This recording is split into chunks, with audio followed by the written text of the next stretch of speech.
The Equity Hawks, they got beat by Customs by 30 points. This game ended 83-53. And in this video, I'll just be doing a player ratings because, my god, it's a classification game and I really don't care about classification games because they got eliminated by KPA in the quarterfinals, and their run just ended there, and they just ended in a very low note after being beat by 30 points. And in this game, we'll just look at the performances from these Equity Hawks players. So this game was actually quite abysmal.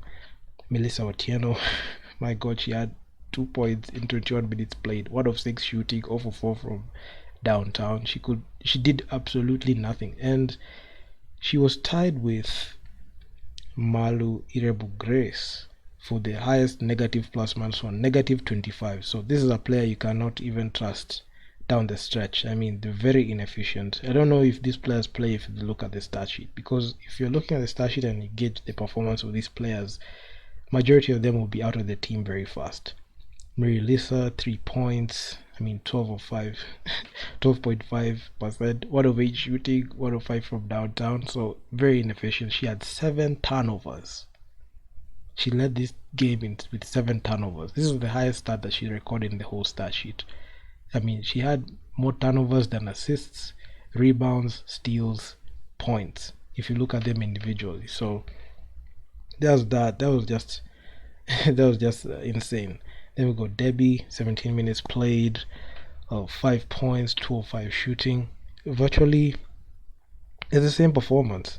Judith Pantaleo, 27 minutes played, 11 points. She's a rising star, and this is a decent performance coming from her.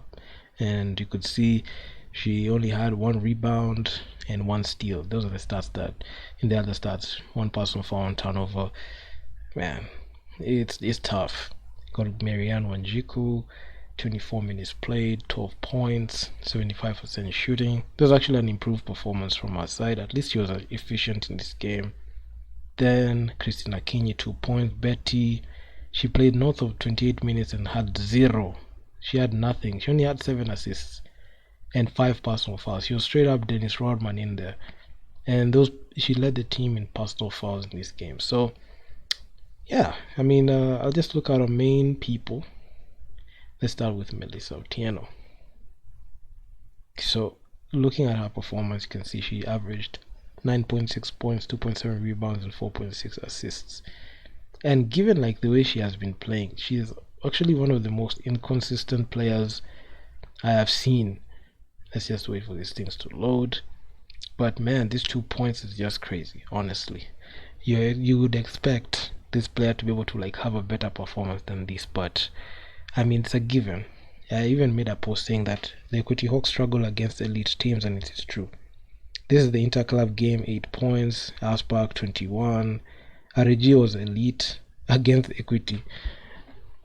Also against KPA, but KPA able to beat them. But in this case, she only had 5 points in that game. In the overdose game, she had 15. Against KPA, she was only held to 4 points, and she had 5 turnovers. So Melissa has been a turnover machine, just like Natalie in the team. So she averaged 4.4 turnovers per game.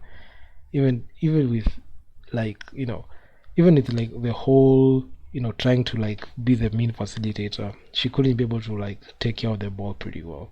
And she's been very up and down. You can see 8 points, 21, 5, 15, 4, 12, and 2. Even in the other stats, she only recorded 1 steal. She has led with 31 turnovers and 10 personal fouls accumulated. And in the assists, you can see she averaged 4.6 assists, and her shooting was just abysmal. And I don't know why she insisted on like taking a lot of threes, because she was 2 of 6, 4 of 8, 1 of 10. I don't know why she thought of like shooting a lot of threes like that. Overdose 3 of 12, 0 for 3 against KPA.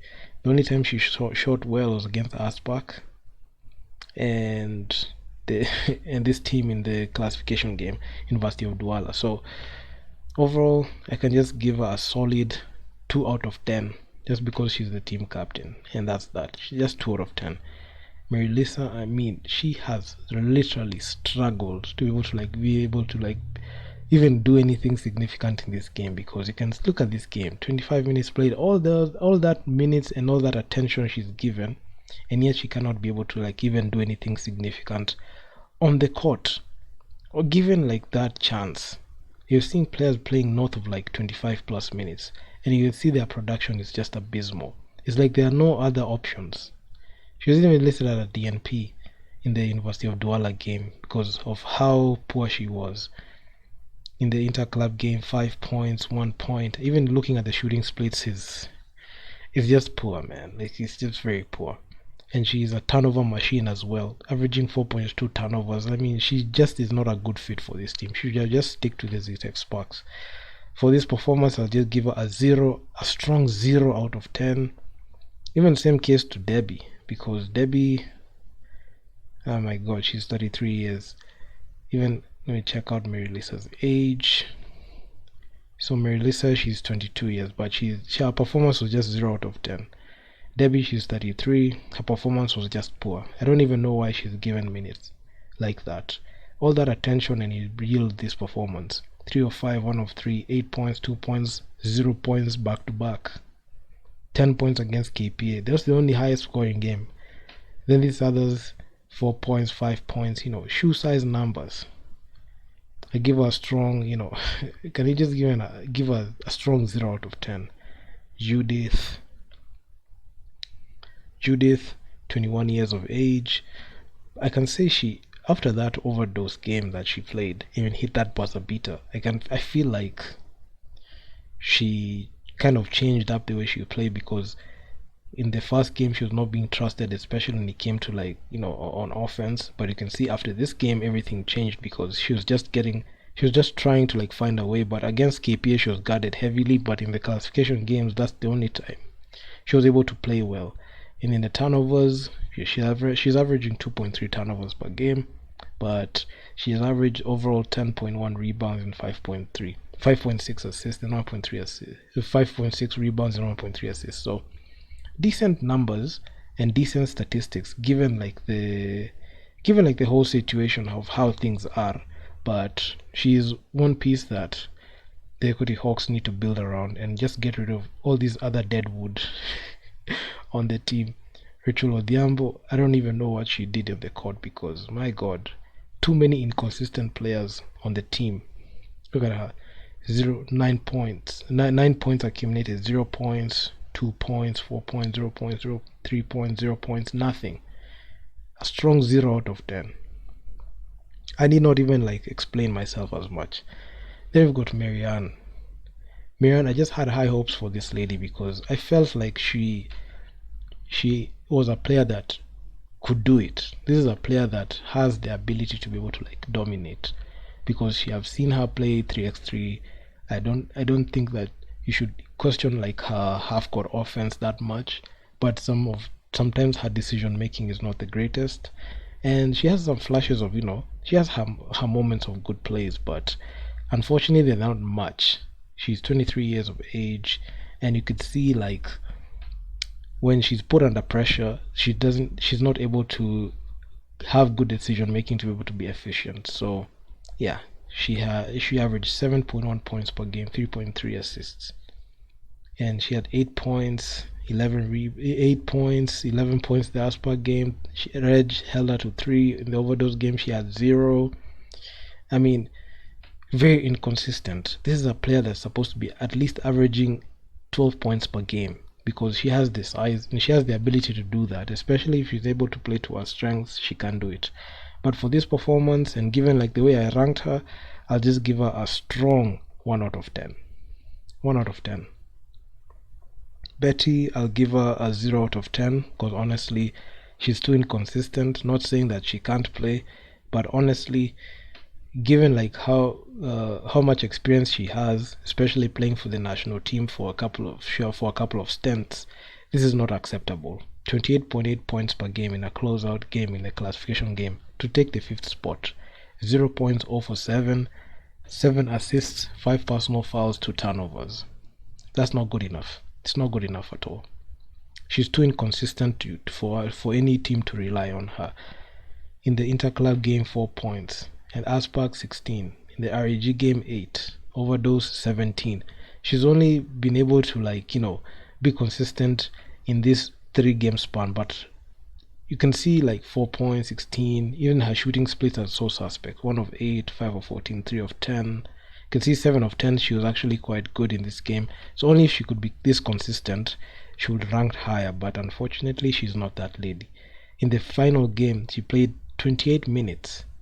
She actually played. This is the second most minutes she played in any game that she played, and she had this stat line. So I just give her a strong 0 out of 10 based on like her experience and what she's supposed to do. Then we got Christine.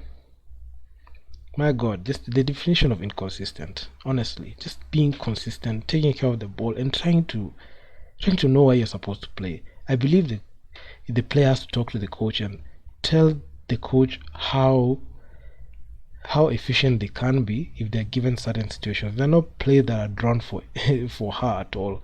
But you could see it's 5 points, 2 of 3, 1 of 2, 0 for 8, 2 of 4, 4 of 11. It's very poor and horrendous shooting splits, honestly. Strong 0 out of 10. Malu Irebu Grace, this is the hired gun that was brought into the squad. I mean, she did her job. I can say she did her job. And because of that, I'll just give her a 5 out of 10. She's average. She's not bona fide Equity Hawks player. She's only brought in for these international tournaments. I'll just give her a 5 out of 10 because without her, I think KP would really struggle. Then we've got Mauro and Beryl. I'm not gonna go too much deep into these players because they only played like little minutes. I just give them a strong 0 out of 10. So that's the thing. I mean, the Equity Hawks, this is the performance they they worked for.